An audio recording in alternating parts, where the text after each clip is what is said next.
Hello, you guys. Welcome back to the channel. Thank you so much for tuning in with me today on this Self-Mastery Monday.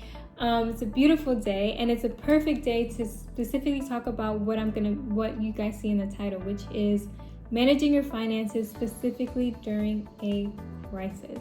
And I know this probably came at the perfect time as we're seeing an increase in the market, whether it's gas prices, whether it's food or other items. And there's a lot of noise out there with the news, with social media, regarding politics, regarding war. And even though I'm not here to speak about my personal views on the matter, I am here to offer you guys something that is very helpful. Some 3 solid tips on not only how to survive this crisis that we're in, but how to stabilize it and even thrive. And I'm going to be going over 3 tips that are, 1, very easy, very effective, and anyone can do. And then also I'm going to have a bonus one at the end, so definitely stay tuned and watch the entire video all the way through. But what inspired me to even do this is because I've been talking to different people, and a common theme that has been coming up is, Sharon, I need to manage my finances better. Things are becoming more expensive and my wages are not going up. So I need someone who has financial experience, who can help me navigate this time that I'm in. The conversations I have had inspired me to offer something to all of you guys that is quick, easy, and effective. But before we get into today's topic, do remember to subscribe to the channel, turn on your post notifications, do like the video, and do comment below. So Sharon, this came right on time. I needed it, and thank you so much for doing this. But also, I understand that everyone's situation is a little bit different, so I wanted to create something that was very general, that anyone can do, but still worth doing, and most importantly, effective, so you'll see real-term results as you do them. But for those of you who want probably more of a specific plan, or want more guidance based off of your specific situation, I do offer one-on-one consultations. You can get them from 15, 30, 45, and even up to 1 hour. But look at this video here for more information.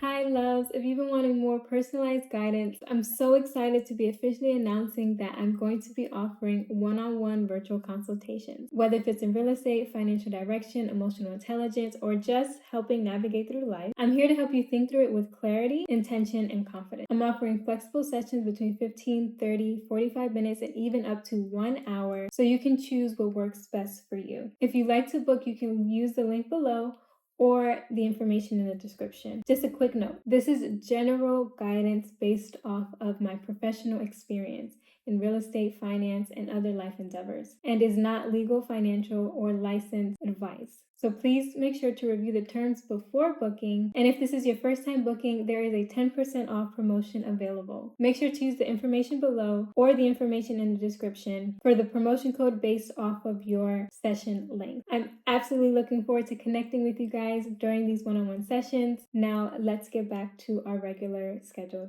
programming. Okay, so getting right into today's topic, we're just gonna go right into the tips. I already explained to you guys why I was inspired to do this, and I want to help you guys in the best way that I can. And even though I can't talk to each of you individually, and specifically if you're unable to book a consultation with me, I still want you to have help. And even if it's general help, I promise you it's going to be very effective. And at least one of these, if not all of these, will help you feel more secure and will actually create stability in your life, as long as you follow what I'm saying. So let's get right into it. Number 1, so I wrote these down so I'm not on the stream of consciousness and I can flow appropriately. But number one tip is very simple. You need to create a financial identity. So you need to shift whatever current mindset that you have. The biggest shift that I experienced wasn't within my budget, it's how I see myself with money. I feel like a lot of people try to change their habits without changing their identity, meaning their mindset. So when I say identity, when I say mindset, this is what I'm referring to. When you're about to spend something, you need to ask yourself, when you're about to utilize money, I think an important thing to ask yourself before spending is, would the stable version of me spend this? And pause before every purchase. And it starts with, when I say stable, stable version of me. I mean from a emotional standpoint. I mean from a non-panic, non-anxiety standpoint. So breaking it down into two categories. One, survival you, which is reactive and emotional, versus stable you, which is intentional and strategic. I'd recommend to only make decisions based off stable you. Critical things to keep in mind is I don't spend based off how I feel, I spend based off who I'm becoming. And the reason why having that identity, financial identity shift is important is because if you're going based off survival you, which you're going based off your emotions and your feelings, you're gonna make impulsive purchases that are not necessary. And you're going to basically drain yourself out of money that you can utilize for other things. Stable you is more strategic and intentional, meaning, hey, I can purchase this because long term it's going to bring a lot of value, or it's going to help me create more money, or if it's going to help me long term personally. Instead of, hey, I want this candy bar because I'm a little anxious and I need something to eat. Versus like, hey, I'm going to go to the supermarket and I'm going to buy this pack of granola bars because then I'll have one for each day instead of having an impulsive buy. Like, I don't know how much candy bars are, but when I saw one granola bar like at like a convenience store, and they're sold individually, they're $3.99 versus going to the actual grocery store and you get a whole pack of like 6 or 8 for pretty much the same price, like $4.99 or $5.99. So that's what I mean when I say impulsive buys. It can be something as small as that, or even something a little bit bigger. Like, do I want to spend money on this subscription when I can spend money on this, learning the skill that's going to help me increase my value, which either I can generate money from this or I can use it for my job so I can request more money for this. So yeah, that's what I mean when I say survival versus stability and the identity shift. It's not just about how much you're spending, but it's about what you're actually putting your money towards. And even small little impulsive buys, like as small as buying a granola bar, a candy bar, can add up, especially if you're doing it consistently on a weekly basis. But shifting into number 2, which is my personal favorite, and it's something that I do. And I'm a little bit more excessive when it comes to this, so I'm not going to go over my exact strategy, but something that you can tailor yourself to is opening up another bank account. I know most people just have a checking and a savings account. I'd recommend to have at least 2 checkings accounts. We can go into the savings account at another day. I personally recommend 2 checkings account, 2 savings account. We can go, well, matter of fact, I'll give you guys a little bit of extra. I'd recommend 2 checkings account and 2 savings account at minimum. You're saying, Sharon, why would I even do that? Why would I have 2 of each? Isn't that a little bit excessive and unnecessary? And some people even say, well, I don't want to pay extra bank fees. Well, I have a special treat for you guys. So first and foremost, let's get into the concern of having extra bank fees, like having a monthly fee to keep the account open, having a monthly minimum. Well, if you utilize banks like Capital One, they don't have a monthly minimum. They don't have any fees. They just give you a checkings and savings account pretty much for free, and you can accrue interest on your savings account. And I'm not selling you guys on anything. I'm just telling you guys what works for me and what I've had. I do have other bank accounts, but I do have a Capital One account, and I have multiple accounts on Capital One. I have multiple accounts on other banks, but we're not talking about me here. We're talking about you specifically. If you want to utilize a bank that doesn't have any fees, use Capital One. Or maybe there are other banks out there. I specifically just know about Capital One because I used it in my personal life that doesn't have any fees, that don't have any minimums, and you don't even have to worry about overdrafting because they have protective measures around that. So that's the first part to tip 1. First part to tip 2. Second part to tip 2 is, why do I need to have at least 4 different accounts? Why do I need to have 2 savings and 2 checkings? Well, first, let's start here. Let's start with the 2 checkings because those are going to be where you're spending. So I would recommend to have an account specifically for your bills, meaning your non-negotiables, not your subscriptions, not anything that you really don't really need. I'm talking about your rent, your utilities, your internet, stuff that you consistently pay on a monthly basis. Those should specifically be used in one account, have its own debit card, have its own, obviously, banking information, and you utilize it to pay your bills. The second one should be your actual spending, meaning your week over week spending, whether if it's with groceries, whether if it's with gas, whether if it's miscellaneous, or whether if it's subscriptions, which I highly don't recommend to have, especially during a crisis. You should separate the two, because one, it creates an easier way for you to track and find leaks into what your money is actually going into. You know, one account, these are my non-negotiables. I pay this off first. I would include to have your credit card or your student loans in there, at least the minimum payments into that account as well. And then your actual spending account to see what's actually draining your money. Is it your subscriptions? Is it your impulsive buys? It'd be easier for you to track and minimize those subtle leaks. So you can be like, hey, I spent probably $100 in subscriptions this week, in snacks this week, in miscellaneous things that I really didn't need, or even more. And I can clearly see week over week. And I would suggest that you be doing a weekly tracker, at very least. I know I'm a bit impulsive. I try to check my accounts at least a couple of times a week. But you should at least be tracking your spending week over week. And the easiest way to do that is to separate it from your bills. Because everything combined together can just be very overwhelming. And knowing already what's coming out of one account that's consistent, that's automated, and separating it from different things that may come up throughout the week, especially when it comes to grocery shopping. You may not want the same thing every week. The gas prices may have increased this week, or other things, or maybe you were a bit more impulsive this week. You separate the two to have more of a clear picture of where your money's going. And going into the other quick tidbit of why I would suggest to have two savings accounts, I would suggest to have an emergency fund, which is money you absolutely do not touch unless you are genuinely in a crisis. When I say in a crisis, meaning you're about to get evicted, foreclosed, you lost your job, something genuinely in a crisis. And I would suggest to have your own personal category of what a crisis looks like. I think everyone has a general, based off people's lifestyle, things could be different. Some things could be less, some things could be more. But having an emergency crisis fund is one thing. And then having your actual savings account, whether if it's just putting money to the side for something that you're working towards, for something that you're saving towards, or just general extra money that you have that you don't want to spend, put it to the side. I think it's important to have those two different ones. So your money is there, it's secure, and it gives you that blanket of comfort, or it won't make you as, how can I say, as scared, especially in times like this.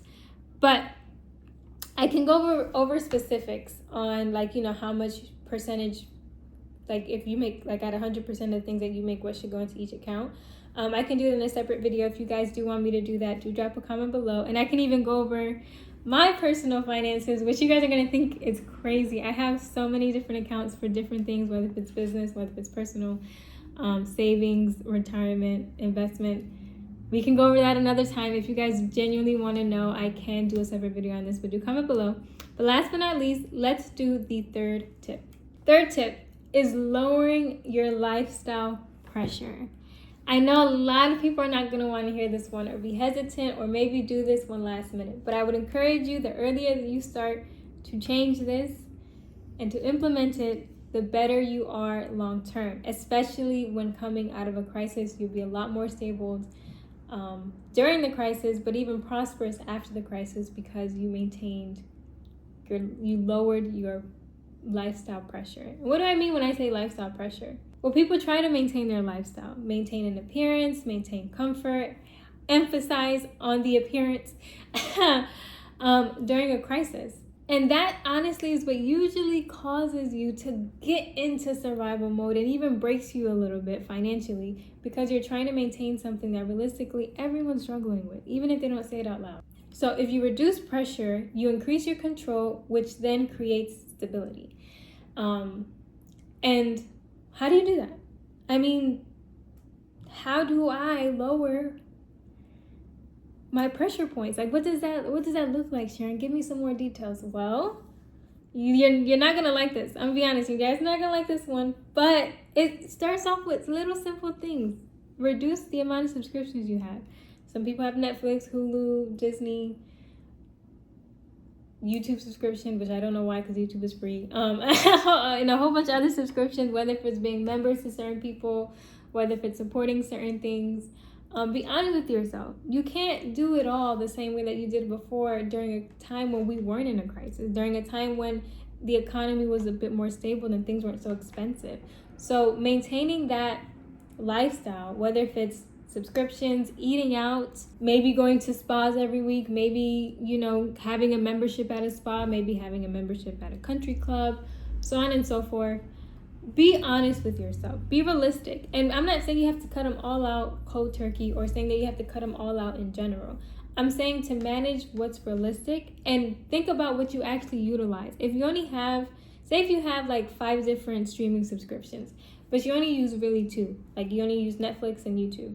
So you can cut out Hulu, you can cut out Disney, you can cut out ESPN, you can cut out other ones, maybe even Prime, that you don't really use. And I know you're just like, well, Sharon, but my other people may use them, or my kids may use them. Sit down and be honest and be realistic with yourself on what is actually going to save you money long term and what you actually need and what you actually use. Because honestly, spending $100 on subscriptions, cutting it even in half, instead of doing 6 and you do 3, can go a long way. Saving $50 a week or a month can go a long way. Don't underestimate the small amounts that you can cut off that can save you long term. Because if you cut out at least 3 subscriptions out of 6, if you reduce the amount of times that you eat out on a weekly basis, and if you maybe even, instead of having a country club and a spa membership, maybe you just keep one and not the other, or maybe you have a membership supporting one creator and membership supporting another creator, and you just be honest with yourself. I promise you, you're going to see that's going to accumulate to $200, $300, $400, even $500, even up to $1,000 that you save. Believe me, I sat down with someone in a recent consultation and we went over their expenses, and you could not believe that this person, and I know you're probably watching, and I'm not calling you out by name, but you know exactly who I'm talking about, spent over $1,500 a month just in miscellaneous stuff. When I say miscellaneous, I mean talking about subscriptions, eating out, doing God knows what. I don't want to say the one thing that we both looked at each other like, they looked at me like, yeah, I know, I'm sorry. It was just, I just needed it in the moment. Whether if it's luxury, impulse buys, not saying anything, but they weren't able to save, they weren't able to bring down their credit, but they weren't making the best decisions. And I promise you may not be an excessive case like this person, and that person knows I love them to death. And it's been a pleasure to work on one-on-one with them. And they've made major strides. But just sitting down with me, we figured out how to save about like $2,500 a month, just alone on reducing lifestyle pressures. And it can go a long way. Maybe you won't save $2,500, but maybe you can save $500, maybe even $200, or even if it's $100. Any little bit goes a long way, because either it can go into your savings account, a retirement account, or you can utilize it to pay for a skill long term that's going to help you generate more income. Now, going into the bonus one. And this kind of ties into number 1, which is making a decision on how you spend your money from a stable mindset. And it's, don't be afraid to invest in yourself during a crisis, whether if it's going back to school, whether if it's taking a course, whether if it's investing in a mentor. Tip number 4, don't be afraid to invest in yourself, because long term it can generate you money, or it can require your boss or your company to pay you more because you add more value. And we can go over how to negotiate with your boss in your current job once you actually have the skill and you have the certification or the degree that displays that you have it. We can go over that. I can go over that in another video. You can book a consultation with me. You can go over it. I know everyone's specific situation is different, but the same way how you can make an impulsive buy to a candy bar or to a Chanel bag, no shade, or I don't care if it's thrifted, by the way, but anyway, the same way how you can make those impulsive buys, you should be a little bit more eager to purchase something that's going to give you long-term value. So whether you're learning a new skill professionally with AI, learning about a new tool, those things are going to stay with you in the long term. That Chanel bag, no matter how much you take care of it, it's not going to generate you more money. Even if you sell it, it's going to be a one-time purchase. Versus a skill, you can generate money from it over and over and over again. So don't be afraid to invest in yourself. Don't be afraid to utilize these tips. They're simple, but they're very effective. And again, if you need more of a specific guidance, or you want someone to help you navigate through your specific situation, I am here. Book a consultation with me. Use the information in the description. And remember, I do offer sessions between 15, 30, 45, or even up to 1 hour. And I have a special 10% promotion going on. So use the information in below to see the promo codes, but also to book with me. But that's all I have for today. I hope that this video was a blessing to you guys. I hope it was very helpful. Do comment below if, you guys are going to start implementing these things, especially number 2. I think number 2 out of all of them, because I know some people are very stubborn when it comes to self-preservation, when it comes to self-identity, when it comes to appearances. But at the very least, something that you can do in private. Tip number 2, go back and watch if you haven't watched it, or if you skip through, is honestly the most effective thing that you can do, because it will help you track what you're spending week over week, month over month, and eliminate the things that are leaks and you're spending unnecessarily in. But that's all I have for today. Do remember to subscribe to the channel, turn on your post notifications, do like the video, and do comment below. I want to hear from you guys, or if you guys have any other tips that you guys want to add. I will see you guys in my next video. Do remember that we drop content every Sunday, Monday, Wednesday, and Friday. So I'll see you guys then. Bye.